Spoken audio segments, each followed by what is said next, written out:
Tonight on Nova, were these men sacrificed to science? Men were being taken advantage of by the federal government. This was not some mad scientist in the basement doing this. It was public information. Lives were lost, but the experiments continued. It was racially motivated, it was racially conceived. Correspondent George Strait travels to Alabama to find out the truth behind the deadly deception.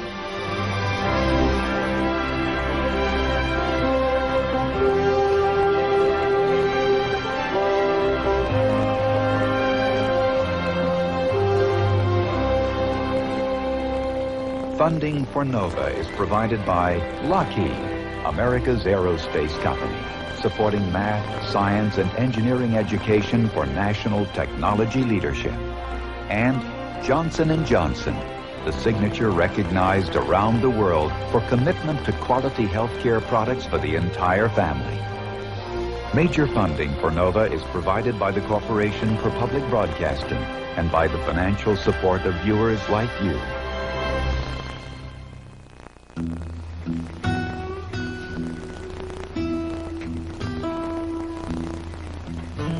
Herman Shaw, just short of 90, has lived all his years in Alabama.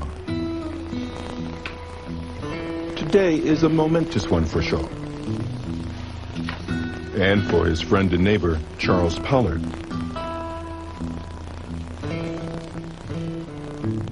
They are headed to Montgomery, the state capital, to be honored guests at a special performance of the Alabama Shakespeare Festival. The play they have come to see, Miss Evers' Boys, is a fictionalized account of a notorious medical experiment known as the Tuskegee Study.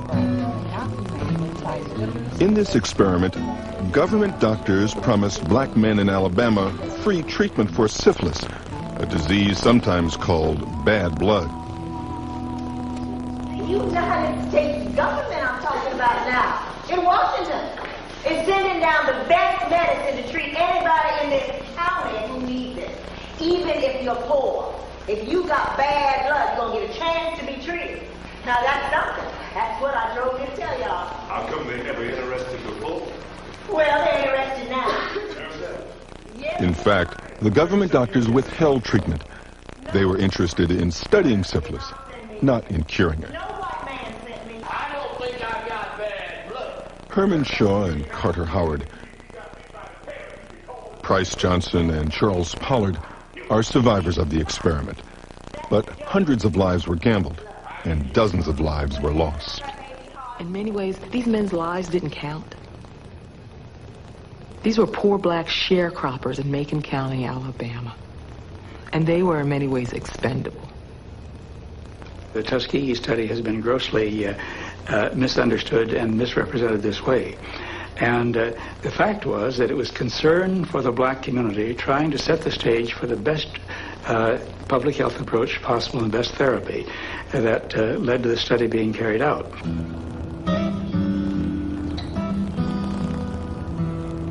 What is the truth behind this study? I'm George Strait, and I've come here to Macon County, Alabama, where it all took place, to try to find out. The experiment was called the Tuskegee Study of Untreated Syphilis in the Negro Male. It was authorized by the U.S. Public Health Service, paid for with taxpayers' dollars, and conducted by government doctors. Now, the aim was to learn more about how syphilis, this deadly and debilitating disease, actually attacks the body. The method was to withhold treatment from 400 men, all poor, all black, and all deceived by the promise of care. Now, the medical establishment has never denied the facts of this tragedy, which for many has come to symbolize medical misconduct and a disregard for human rights in the name of science. But the question remains, how could this experiment have happened? You've got to go back, Senator, to appreciate Macon County, Alabama in 1932 to understand what Karen meant in those times. You've got to think like we thought then. You're talking about civil rights. I'm talking about people just trying to stay alive.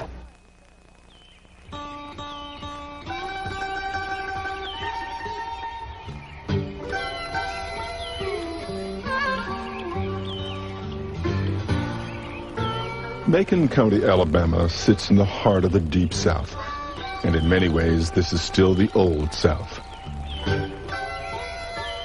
Over 80% of the people who live here are black, and many, like Herman Shaw, are just 2 or 3 generations from slavery.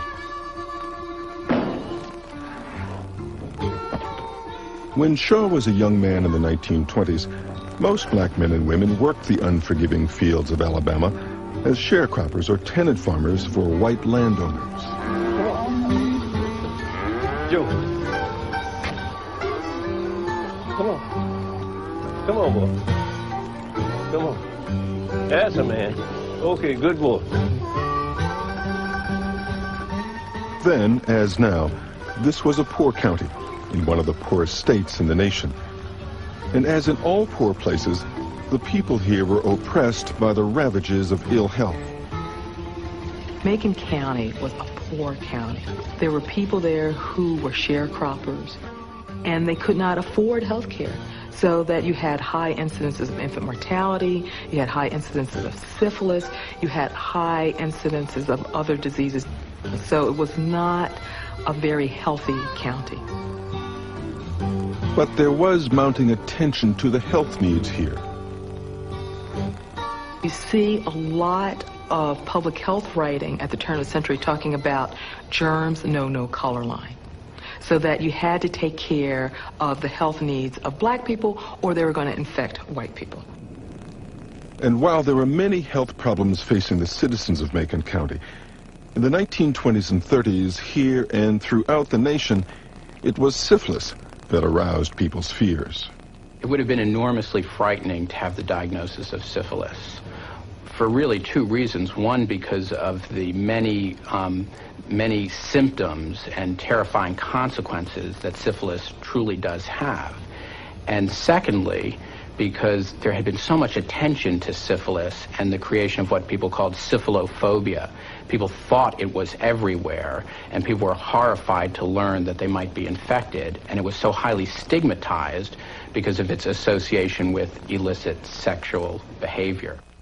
Now that the curtain of secrecy has at last been removed, everyone should know the truth about syphilis and gonorrhea. Syphilis is spread by intimate contacts, usually sexual. The cause of syphilis can be seen. By the 1920s, scientists had established that this tiny organism, a spirochete, can live in the body for years or decades.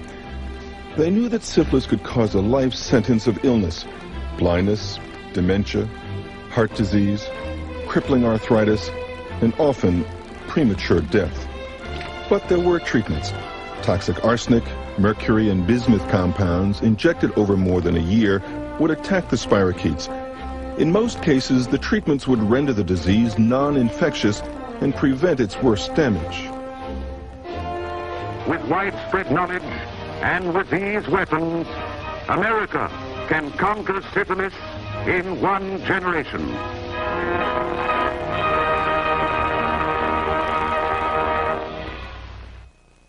This was a disease that really was the epitome of what modern medicine was about. You could find the cause, you could find out whether somebody was infected, and you could treat them effectively.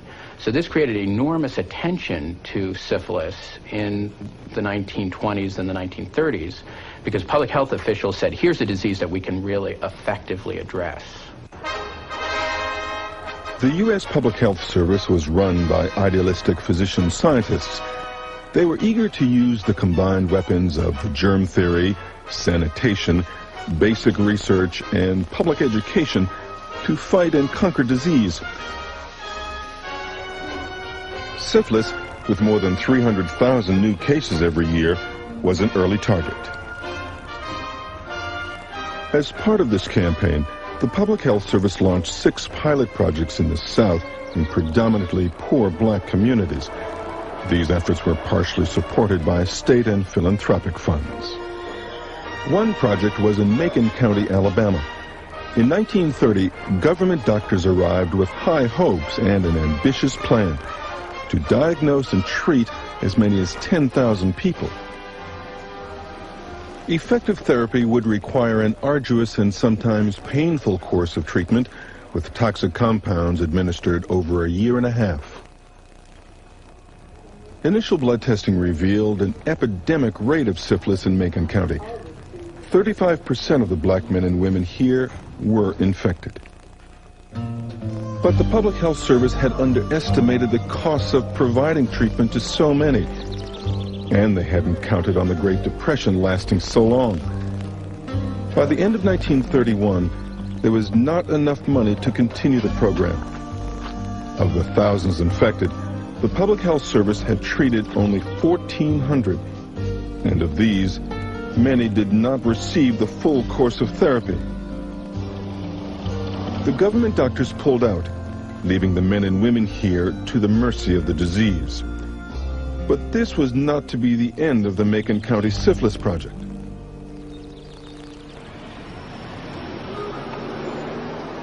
Back in Washington, Public Health Service officials were anxious to salvage some scientific benefit from the abandoned program. The head of the VD division, Talifer Clark, had a plan. If there was not enough money for a costly treatment campaign, perhaps there were funds for less expensive research. He proposed Macon County as the ideal site for a 6-month study of untreated syphilis. Clark wrote, Macon County is a natural laboratory, a ready-made situation. The rather low intelligence of the Negro population, depressed economic conditions, and the very common promiscuous sex relations not only contribute to the spread of syphilis, but also to the prevailing indifference with regard to treatment. Clark proposed to investigate whether syphilis was the same disease in blacks and in whites. The question emerged from theories that there were fundamental genetic and physical differences between the races.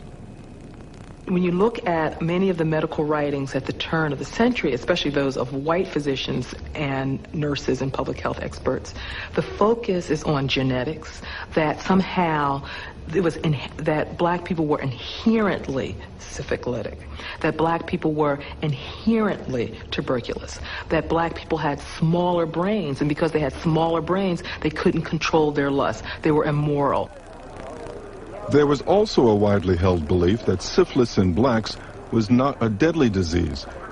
Clark hoped that debunking this would free up new funds for treatment programs. He knew he needed local help to implement his plan, and he turned to Macon County's brightest light, the Tuskegee Institute. Founded by Booker T. Washington to educate freed slaves and their descendants, the school had garnered the trust of the local community and the respect of the nation. Tuskegee was committed to the health needs of blacks and had a well-equipped hospital, laboratories, and a highly trained medical staff, all the facilities needed for a research study. And here was a major research project, an unparalleled scientific opportunity. At least that's the way the designers of the experiment described it. For its part, the school had long depended on the moral support and financial backing of the federal government. So when the Public Health Service came asking for help, it was difficult to say no. In the autumn of 1932, the university agreed to collaborate, and the syphilis treatment program was transformed into a scientific study designed to collect data.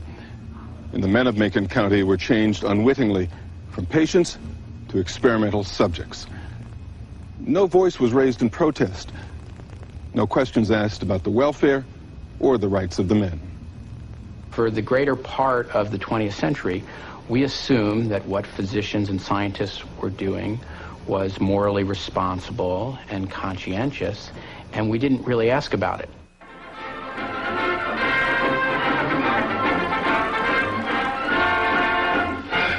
Possible death or liberty. This is the risk 10 convicts are volunteering to take in the fight against sleeping sickness. We're doing this for the sake of humanity. In the 30s, there were no regulations to ensure that subjects were fully informed about experiments or protected from unnecessary risks. This study was designed to investigate sleeping sickness. The test begins.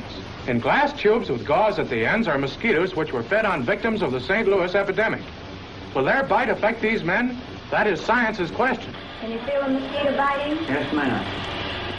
research subjects will most likely come from those who are in some ways not only medically disadvantaged, but socially disadvantaged in one way or another.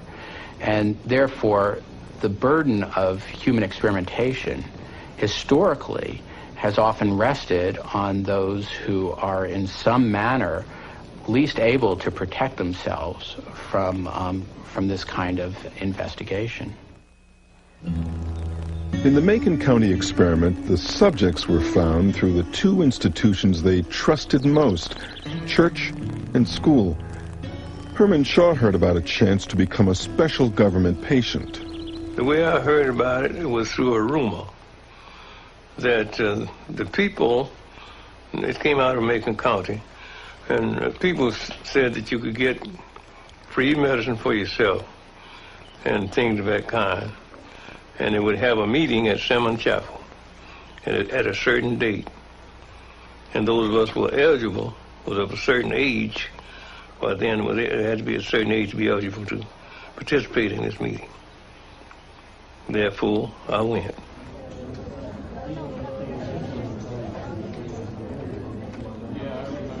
Well, that's that afternoon when we went over there. But then they said that we'd get free medicine, wouldn't cost us anything. And the doctor would get free doctoring. The doctor said they had come to cure bad blood. When it first started up, you see, I didn't know nothing, just a country boy. As they say, when they got down here in Alabama, they found what they wanted. Just went to doctoring on us and they said he was going to treat us. And they just said bad blood. Bad blood was a euphemism. It could have meant syphilis. It could have meant tired blood. So that bad blood meant lots of different things. It was not what one would call a very concise term. But the point is, the men were told that they had something wrong with them and that they were being treated for their bad blood. With promises of free treatment for bad blood, the doctors recruited 400 men never before treated and now in the later stages of syphilis. Much was already known about the natural history of this disease. Syphilis is most contagious in the first weeks and months and is spread sexually and congenitally from mother to fetus. In its early stages, rashes, headaches, fevers, and pain are common. Then syphilis enters a symptomless latency period which lasts from months to decades, and for a lucky minority, never ends. But for the majority, there will be a relapse, the violent storm of late syphilis. Now the disease attacks the brain, internal organs, and joints of its most unfortunate victims.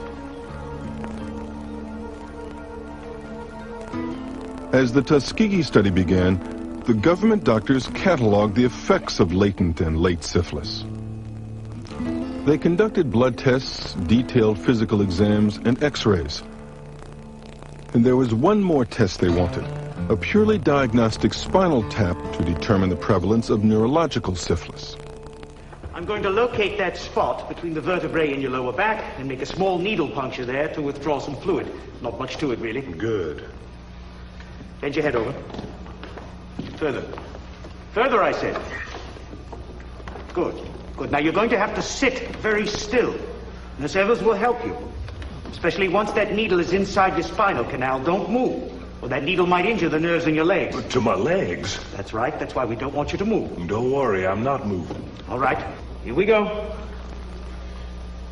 You're going too far. I have to try to find the spinal canal. All right. Here we go. That was pretty bad, that spinal tap, because I did along pretty good with it, but,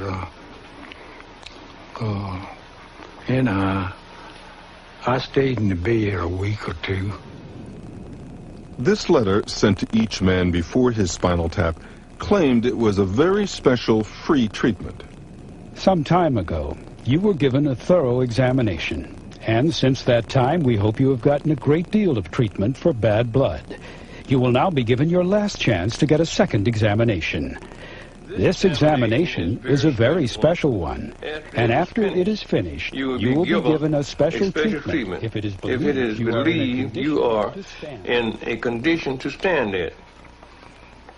Remember, this is your last chance for a special free treatment. The men were told that the spinal taps were a treatment. That shows you some of the deception and deceit involved in the study. And these are physicians saying this, so that it has a certain power and authority of physicians saying this. Men from this community were told that the government doctors had come to help them. They were never informed of the real purpose of the research project. They were never told the true nature of their illness, nor the dangers they faced. According to the original proposal, the Tuskegee study was to be finished at the end of 6 months. Instead, it was just beginning. Government doctors became fascinated by the early data. They saw indications that blacks suffered the same complications from syphilis as whites. That was exciting because it contradicted the prevailing wisdom that somehow syphilis was different and less deadly among blacks. The investigators convinced themselves that their research could answer other more general questions as well. In their mind, they thought they could break new scientific ground in the study of syphilis. Their excitement propelled them forward as the Tuskegee study was poised to make its most fateful turn. Raymond Vandeleer, a young field officer, now played a critical role.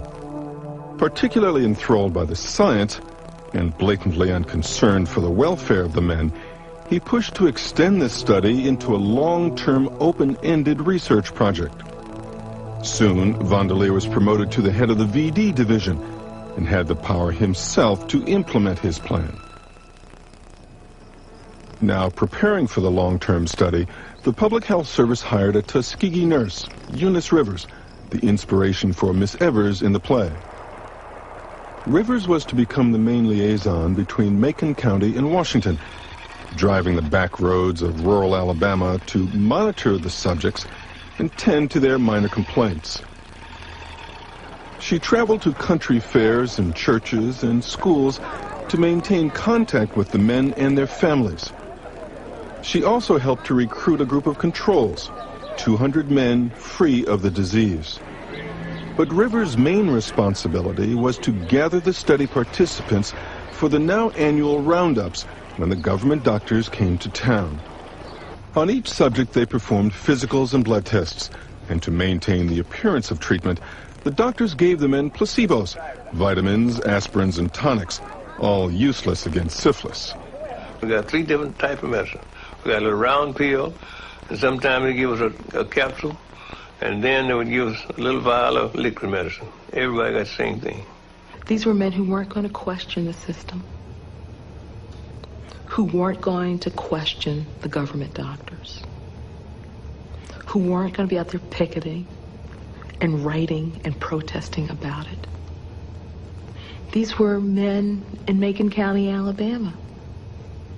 Who was going to speak for them? In the 1930s, throughout the South, legally enforced segregation maintained a system of racial hierarchy.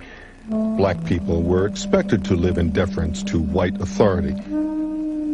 When some of the men of the study were ordered by their employers to go for blood testing, they had little choice but to comply. The Public Health Service continued to rely upon that authority. In Miss Evers' Boys, the nurse is based on Eunice Rivers, and the character of Dr. Douglas represents Vandeleer and the medical establishment. To treat these men by mistake. This is the decision Washington has made. This study must go to endpoint. And how far is that? Autopsy. Autopsy? The facts in this study must be validated by autopsy. We're so close to unraveling. And the Public Health Service wasn't above a bit of bribery. Those men need our help, don't they? Of course they do. Would $50 be of help for those men? $50 is a lot of money in Macon County, Dr. Douglas. Would $50 life insurance convince those men to stay with this study? Life insurance? For burial. A decent burial would mean a lot to those men. They're buried in feed sacks by the city dump. As long as this study continues, any study patient who dies, for whatever reason, receives $50 life insurance. Washington would do that, Nurse Evers, if it would help. In the earlier years, they gave even less. My father-in-law was in this study, and he died early, and they gave him $35 in his burial, and that was almost burial for us in those days. In fact, it would. It gave you a casket, pretty decent burial. In exchange, bodies were taken to a local hospital for postmortems. Tuskegee nurse Mary Harper assisted. We would to start off, with the autopsy, and Dr. Hughes was saying, my God, it is interesting for when we saw a great deal of the spread and the devastating effect that the syphilis had on the body. He was saying, you know what, Mary, pull the clinical record for this particular patient, and we want to see to what extent does his clinical manifestation match the amount of pathology that we had found in the body. That was the thing that was very, very interesting. As the records indicate, the autopsies sometimes revealed even more damage inside the bodies than had been expected from previous physical exams. Once you start looking down in that body and looking at the various organs and the effects that it had, then you know it is a very, very devastating illness. The very first autopsy was performed at the end of 1933. Over the years, many deaths were to follow this one, each dutifully noted in government reports and scientific papers. The Tuskegee study was almost never a secret from its very inception. And one of the most interesting and difficult aspects to account for it is the fact that periodically, starting in 1936 and then on a fairly regular basis, the results of the study's findings were reported in major medical journals. In the early years, the findings were sometimes also reported to Congress, but no one inside the medical establishment or government questioned the merits of the study. This was not some mad scientist in the basement doing this.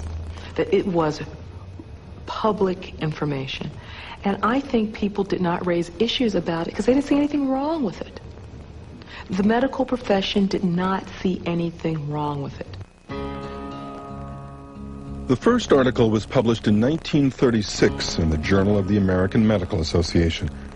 The researchers reported that of their 400 subjects, 75% suffered some complications of late syphilis.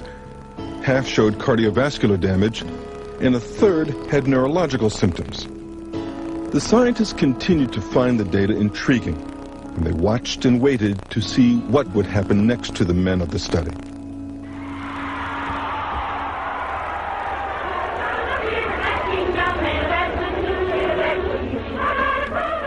By 1937, conditions in Macon County were looking up. During a New Deal sweep through the South, FDR brought his message of hope to Tuskegee. We're realizing more and more that it's a great privilege to be alive. Somebody said it's grand, no matter how old you get, to want to keep on living because there's still so much to be done. As part of the program of national recovery, the government reasserted its public health initiatives. The Public Health Service launched a revived nationwide campaign to combat the syphilis epidemic. It was run by the principal architect of the Tuskegee study, Raymond Vandelier. The physician who accepts for treatment a patient with syphilis assumes a very definite public obligation. When you accept a patient, you should likewise accept the responsibility of assuring yourself that he completes the treatment schedule. By 1938, there was a National Venereal Disease Control Act, and throughout the nation, including Alabama, the Public Health Service pushed for syphilis treatment programs, but not for the men of Tuskegee. They were systematically excluded, and if they sought out help, they were tracked down and stopped. This happened to Herman Shaw when he went to Birmingham, Alabama for treatment. When I got there, I saw a nurse pacing through the camp, talking about she was disturbed and thinking she'd been looking for someone that wasn't supposed to be there. There are 2 patients in this treatment clinic who do not belong here. Is there a man here named Willie Johnson? Is there a man here named Caleb Humphreys? Yes, I'm here. Over here, Nurse Evans. You wearing a new hat. What are you doing here, Willie Johnson? See, what are you doing up here? I said, well, they told me I had to come up here. They sure you got to go to Birmingham. So she said, come here, come here. That doctor did not know you were a government patient. If that doctor had known that, he wouldn't have sent you here. Now, you get back on that bus to Tuskegee.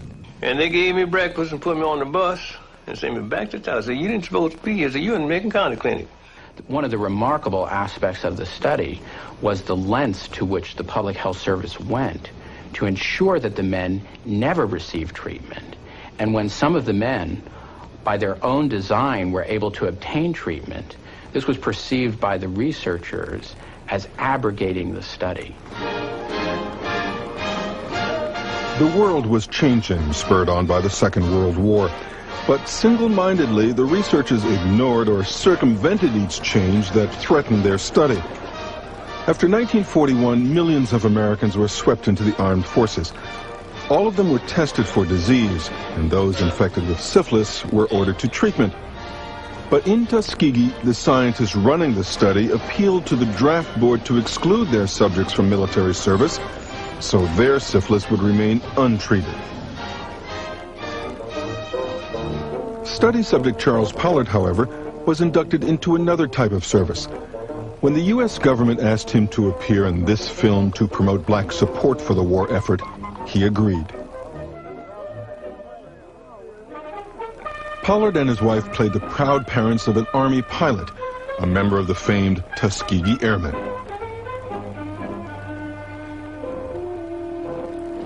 Charles Pollard was eligible for the draft during the war, but he was never called to duty. To the U.S. government, he and the other men of the study had their own special status.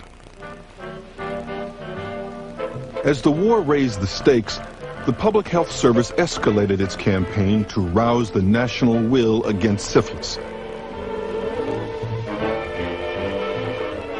This wartime propaganda took on a decidedly moralistic tone. Search out the places that infect the city, that infect its people. The places with the easy pickups. This is where syphilis must be fought. Search out the people, too. The people who carry the disease. And soon these campaigns were fortified by a revolutionary medical breakthrough. The war period saw the rise of a wonder drug, penicillin. Recognition that penicillin effectively treated syphilis had remarkable implications immediately during the war for the treatment of syphilis among American troops, but beyond that was kind of a marker that, in fact, perhaps there would be magic bullets. By now, John Heller had replaced Von der Leer as the director of the Tuskegee study. More than 200,000 new infections of syphilis are acquired in this country each year. All are actually or potentially highly infectious. On the basis of present evidence, penicillin appears to have great value in the treatment of syphilis in virtually all stages and manifestations. Whatever the future may hold for penicillin therapy, we physicians already have in our hands weapons which, with proper medical usage, should enable us to reduce materially the amount of venereal disease in the United States. While promoting penicillin for the nation, Heller continued the policy of denying treatment to the men in Macon County. In 1947, he published the latest findings from the study in the Journal of Venereal Disease Information. The life expectancy of a Negro man between 25 and 50 who is infected with syphilis and receives no treatment is reduced by about 20%. The fact that nearly twice as large a proportion of the syphilitic individuals as of the control group has died is a very striking one. Even with undisputed evidence that men were dying, no penicillin was offered. One of the few surviving Public Health Service doctors who worked on the study still defends that decision, John Cutler. it was important. They were supposedly untreated, and it would be undesirable to go ahead and use large amounts of penicillin to treat another disease because you'd interfere with the study. The fact that the men are denied penicillin simply reaffirms how determined the Public Health Service is to keep this experiment going. I don't see it as a new issue. Having decided to withhold the treatment of choice in the 1930s, treatment that doctors in the 1930s said was good treatment, I don't think that there'd be any ethical dilemma for withholding penicillin when that presents itself. They'd already crossed that bridge.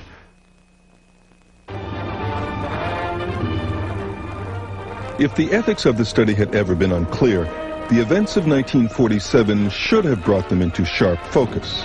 Second Nuremberg trials. The American Military Tribunal hearing evidence against 23 of the leading Nazi doctors. The Nuremberg tribunals uncovered, amid the perverse horrors of the Nazi regime, gross examples of human experimentation in the name of medical science. The trial of these Nazi doctors led the international community to formulate the Nuremberg Code for the Protection of Human Subjects. Its first and central principle was informed consent. Subjects must voluntarily agree to be part of any experiment and must be fully aware of all risks. The scientists of the Tuskegee study, including Director John Heller, dismissed the relevance of Nuremberg.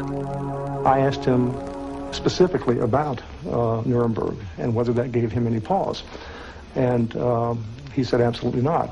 I asked him whether he ever drew any associations between what they were doing and what the Nazis had done, and he said certainly not. And then he looked at me with a kind of wounded innocence and said, they were Nazis.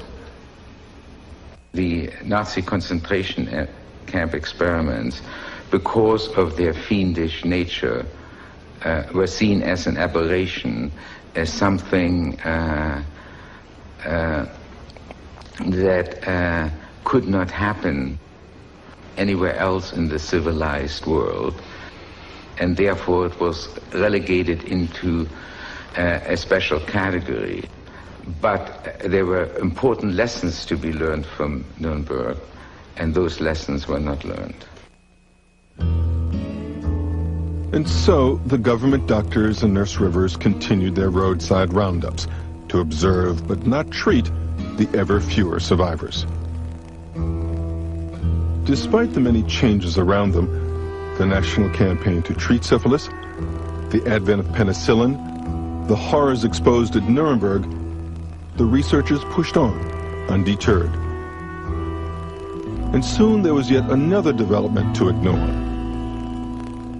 It is ironic that in this county, where so much emphasis was being placed upon civil rights and the right to vote, that there could be a situation occurring that most people did not realize, where African American, rural Macon County, underprivileged, very little educated men were being taken advantage of by the federal government. In the mid-50s, Fred Gray was an attorney for Martin Luther King at the center of the civil rights movement that exploded just 40 miles from Tuskegee in Montgomery, Alabama. I don't even believe that the persons who started the study would have even considered using white persons instead of black. It was racially motivated, it was racially conceived. They found here a pocket of blacks who the nation really would care little or nothing about. During the turbulent years of the civil rights movement in Alabama, the study went on. The scientists continued to ignore this new force that shook the world around them. Instead, they watched and they waited to see what would happen next to the men of the study. A decade later, in the mid-60s, the civil rights movement was in its prime, and the Tuskegee study was almost 40 years old. The study was now managed by the Centers for Disease Control, an agency of the Public Health Service. And here, the first rumblings of concern began. A young epidemiologist learned about the study and tried to have it exposed. We collected the studies, put them in a package, and sent them to the Washington Post and the New York Times, and so on, and waited for the major break to come. Well, of course, it never came. We were fairly naive about how the media worked. I think now we would know that we should have written a press release and we should have, had the contact and we should have followed up and all that sort of stuff. But at this point, we thought all we had to do was tell America that something was wrong here and everything would be all right and everybody would understand. And everything was not all right and not everybody understood, and nothing was done. Across the country in San Francisco, the story took another critical turn. Peter Buxton was a public health service VD worker. One day in the coffee room at work, an older associate was telling a story of a man with insanity, a black man, who was rushed by his family to a physician. His first examination probably in 20 years, other than in the study. And the physician treated him, and the physician was punished by the local medical society. I couldn't reconcile that. I thought, what is this? There's something going on here. What was going on, as Buxton wrote in a letter to the CDC, was racism. A few months later, he was invited to Atlanta. There was a conference that was going to be attended by the doctors, among other people, who were running the study in Tuskegee. And one of them in particular was outraged at what I had done, at what I had written. I remember meeting Peter Buxton, and I remember my concern, my reaction to what he was proposing. He couldn't wait until we got down the hall and into the conference room to begin lambasting me for what I had said. And it was, "See here, young man." And we're getting valuable statistics, and we need this to diagnose people who are coming in, to find out how long they've had the disease, to know how properly to treat them, etc. We were dealing with a very important study that was going to have the long-term results of which were actually to improve the quality of care for the black community, so that these individuals were actually contributing to the work towards the improvement of the health of the black community, rather than simply serving as merely guinea pigs for the study. And of course, I was bitterly opposed to cutting off the study for obvious reasons. The group of guinea pigs was 100% black. That in itself, in the midst of the fervor of the 60s, was just a red flag. I couldn't understand people wanting to do something like that at that time. At that time, not only was the civil rights movement in full gear, but there was a growing concern about the rights of patients and subjects of medical research. The Public Health Service itself had issued guidelines to ensure that patients could not be subjected to experimentation without their full knowledge and consent. But even those guidelines were ignored by the scientists controlling the Tuskegee study. Finally, in 1969, under pressure from Peter Buxton and others, the CDC convened a panel, all white and all doctors, to review the study. After 3 hours of debate, the panel voted to continue the study and withhold treatment from the men. They rationalized that since the men had gone without treatment for such a long period of time, that giving them penicillin might not help anyway. At the meeting, there was just one lone voice of dissent. My view was that they should treat all the patients and tell them what had happened as best they could, even if they didn't succeed, and even if they felt the patients wouldn't understand. I felt they owed it to all concerned to clarify what they had been doing, why they had been doing it. If we had gone to the community and told the men that they had had syphilis and had not been treated, and that they were now still alive and healthy and did not need any more treatment, I don't think we would have been holding out much. We would not have been providing them with anything positive. We would just have been telling them that 40, 50 years ago people did something to them, and now we're sorry. The idea, well, the damage had been done. There's not much that could be done for the men at this point. Telling them would only upset them. is a very powerful example of a paternalistic idea of both medicine and research that can be very, very damaging. And this idea that, well, we might as well continue since we've gone this far is one of the aspects of the bureaucratic inertia that really just continued to move the study forward one time after another. I was terrified.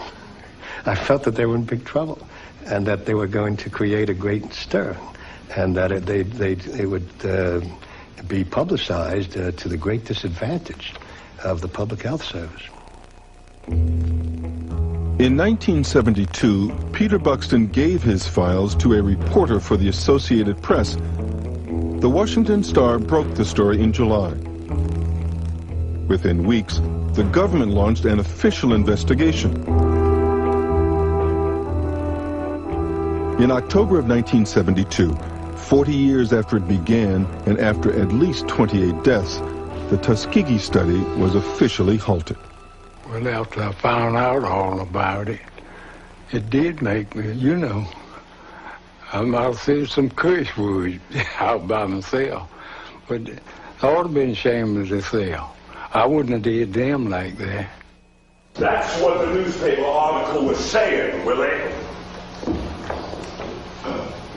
That's what guinea pig means. Those men were just watching us to see what that bad blood would do. Deb, she took you out of that Birmingham line, didn't she?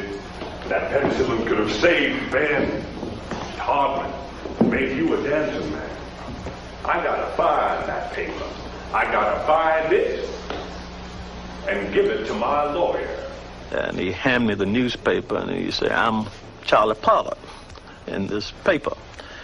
And he explained to me how he was at the stockyard a day or so before and was approached by a newspaper reporter.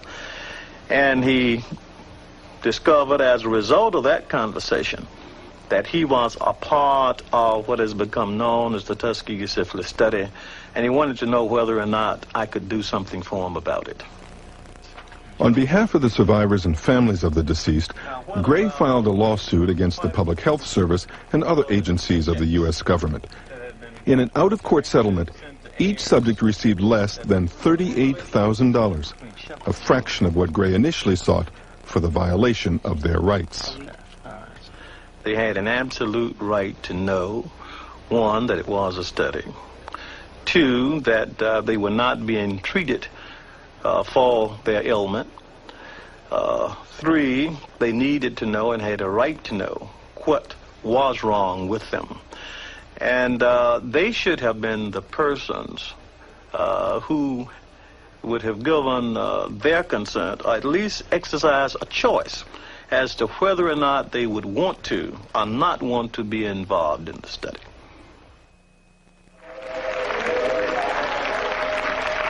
It's been more than 60 years since the Tuskegee study began, and 20 since it ended. But the echoes of Tuskegee reverberate today, and many questions still plague the scientific and medical community. What are the legacies of Tuskegee? What has been gained from the sacrifices of the men of the study? Most observers have criticized the science, noting that goals were vague and protocols flawed. Many subjects received some treatment for their syphilis, either sporadic doses of mercury and arsenic in the early days, or antibiotics given by doctors outside the study for other infections. Record keeping was sloppy, and men in the control group who became infected were even switched into the study group. My regret is, in terms of the study, I have none. As a scientist, and say, one would like to have seen an ideal scientific study, but we're dealing with human beings over a long period of time, and this is impossible. In the end, the study confirmed existing data about the natural course of syphilis and found no evidence that syphilis differs from race to race, so-called negative results.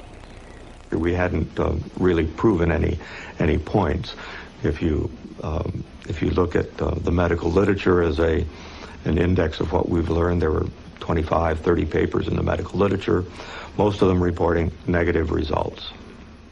I don't think anything of scientific significance was learned in the Tuskegee study. But that's not to say that we can't learn an enormous amount about our culture and the practice of science and the practice of medicine from this Tuskegee study that might be of very significant use for our society. And I think that Tuskegee really told us about racism. It really told us about the nature in which very powerful prejudices and hatreds can distort the world of medicine and science. From the standpoint of many African Americans, Tuskegee is not an isolated incident. For a population with an infant mortality rate twice as high as whites and a life expectancy almost 10% less, there is an entrenched distrust of the white medical establishment. Among blacks today, one legacy of Tuskegee is how it fuels and inflames that distrust. There are a lot of black people who don't trust white doctors because in this country we look at the skin first. And anybody looking at that, they will say, see, I told you, you can't trust them. Don't you go to those white doctors. Understand why African Americans feel that way. Don't dismiss the feeling, because the feeling is there. Try to understand why it is. And until we do that, there will be fears of African Americans. There will be distrust of the medical profession. There will be distrust of clinical trials. And we have to do this. And there are more lessons from Tuskegee.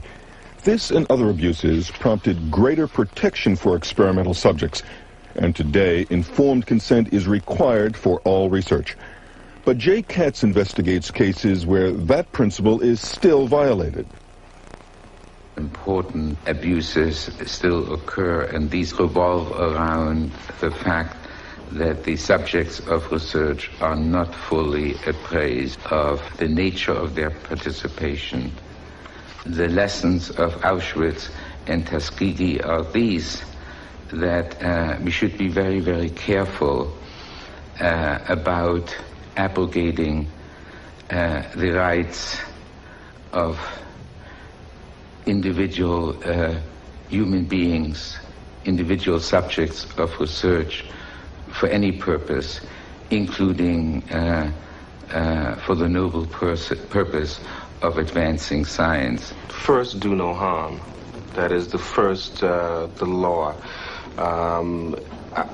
One should not carry out medical care research in a way in which harm is done. What we should do then is maximize what good may be achieved given that first law. And so, you know, those are the basic rules. We've always known them. They're the part of the Hippocratic Oath. If within the event that the doctor knew what is wrong with them, with us, they should have treated us. That's the way I feel about it. Now, Lord, we want to thank Thee for these Thy people have come so far in this undertaking. Pray, our Father, Thou would bless them, guide them to and from that place of abode. Lord, Today, Herman Shaw celebrates his 90th birthday. He's had a long life, and for the most part, a healthy one. Shaw and Howard and Pollard are among the lucky ones. The government gambled with their lives, but these men survived. Others were not so fortunate. According to government reports, of the 400 men in the study, at least 24 and perhaps as many as 100 died as a result of untreated syphilis. Many others suffered the grim consequences of rheumatism, blindness, and insanity. Most would have been helped or saved by medical intervention. So the tragedy is those men can't speak today. And I speak for them. But if they could speak from the grave, they would say, my government should never have done it.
Funding for NOVA is provided by Johnson & Johnson, the signature recognized around the world for commitment to quality healthcare products for the entire family.